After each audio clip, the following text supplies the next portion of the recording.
ഇന്ന് നമ്മ അമ്പലത്തറയിലെ സ്നേഹവീട് വരെ പോയ ഒരു കഥയാണ് കേട്ടോ. അപ്പോൾ വീഡിയോ ഫുള്ള് കണ്ടിട്ട് നിങ്ങളെ അഭിപ്രായം കമന്റ് ചെയ്യാൻ മറക്കണ്ട. ഡ്രസ്സെല്ലാം പാക്ക് ആക്കിയിട്ട് വണ്ടിയിൽ കയറ്റിയതിനു ശേഷം നമ്മൾ 100-110 വിട്ടു. എന്താ വെച്ചാൽ പറഞ്ഞ ടൈമിന് ഇങ്ങോട്ട് കുറച്ചും കൂടി വൈദ്യുതി. ഞാൻ ആദ്യമായിട്ടാണ് ഇങ്ങോട്ട് വരുന്നതെങ്കിലും ഒരുപാട് പ്രാവശ്യം കേട്ട ഒരു പേരാണ് കേട്ടോ സ്നേഹവീട്. പണ്ട് സ്കൂളിൽ പഠിക്കുന്ന സമയത്ത് NSSനും റെഡ് ക്രോസിനെല്ലാം ഇല്ല പിള്ളേർ ഇവിടെ വന്നിട്ട് വിസിറ്റ് ചെയ്തിട്ടുണ്ട്. ആ സമയത്ത് അതിനൊന്നും എനിക്ക് സെലക്ഷൻ കിട്ടാത്തതുകൊണ്ട് തന്നെ അപ്പോൾ വരാൻ പറ്റി. അങ്ങനെ 4 ആൾ കൂടുമ്പോൾ വർത്താനം പറയാൻ അറിയാത്ത ഞാൻ അവിടെ കുട്ടികളുടെ മുമ്പിൽ കുറച്ച് സംസാരിച്ചു. അത് കഴിഞ്ഞ് ചേച്ചിയും കുറച്ച് സംസാരിച്ചിട്ടുണ്ട്. നമ്മ വന്നതും പിന്നെ നമ്മ ചെറിയ ഒരു ഗിഫ്റ്റ് കൊണ്ടുവന്നത് അറിഞ്ഞുകൊണ്ട് എല്ലാവരും ഭയങ്കര ഹാപ്പിനെസ്സിലാണ്. അത് മാത്രമല്ല നിഷ്കളങ്കമായ ആ ചിരി കണ്ടാൽ തന്നെ നമ്മൾ ഫുള്ള് പോസിറ്റീവ് ആവും. എന്താണ് സ്നേഹവീട് എന്നുള്ളത് നമുക്ക് നമ്മളെ രജിഷേട്ടനോട് തന്നെ ചോദിക്കാട്ടെ. നിലവില് നമുക്ക് നേരത്തെ അവർ പറഞ്ഞു 2014 സ്നേഹവീട് എന്ന സംഭവം സ്റ്റാർട്ട് ചെയ്തത്.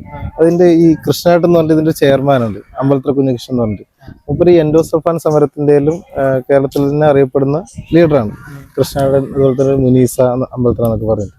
അപ്പോൾ ഈ കൃഷ്ണേട്ടൻ ഈ എൻമകജെ ആ ഭാഗത്ത് പോകുന്ന സമയത്ത് ഒരു വീട്ടിൽ നിന്ന് ഒരു അമ്മ, ഒരു കടപ്പിലെ കുഞ്ഞിലെ വീട്, ഒരു പെൺകുട്ടികളുടെ വീട്ടില്.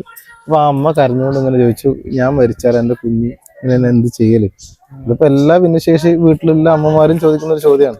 അപ്പൊ അവർക്കൊരു ആശ്വാസം ആകാൻ വേണ്ടി എന്തെങ്കിലും തുടങ്ങണം എന്ന് പറഞ്ഞിട്ടാണ് ആ സമയത്ത് ജസ്റ്റ് ഒരു വാടക കെട്ടിടത്തില് ഒരു ക്വാർട്ടേഴ്സിൽ ഈ സ്നേഹവീട് പറഞ്ഞിട്ട് ചെറിയൊരു കുറച്ച് ആൾക്കാരെ രാവിലെ കൊണ്ടുവന്നിട്ട് വൈകുന്നേരം പാർപ്പിക്കുക എന്നുള്ള രീതിയിൽ അങ്ങനെ സ്റ്റാർട്ട് ചെയ്തു. പിന്നീട് അത് ഡെവലപ്പായി തണൽ എന്ന് പറഞ്ഞിട്ട് ഇന്ത്യയിൽ തന്നെ ഈ ഇങ്ങനത്തെ കുഞ്ഞുങ്ങൾക്ക് വേണ്ടിയിട്ട് ഈ അതെ, ആ തണൽ എന്ന് പറഞ്ഞ അവരുടെ നേതൃത്വത്തിൽ തെറാപ്പിയും കൂടെ ഇതാക്കാൻ തുടങ്ങി.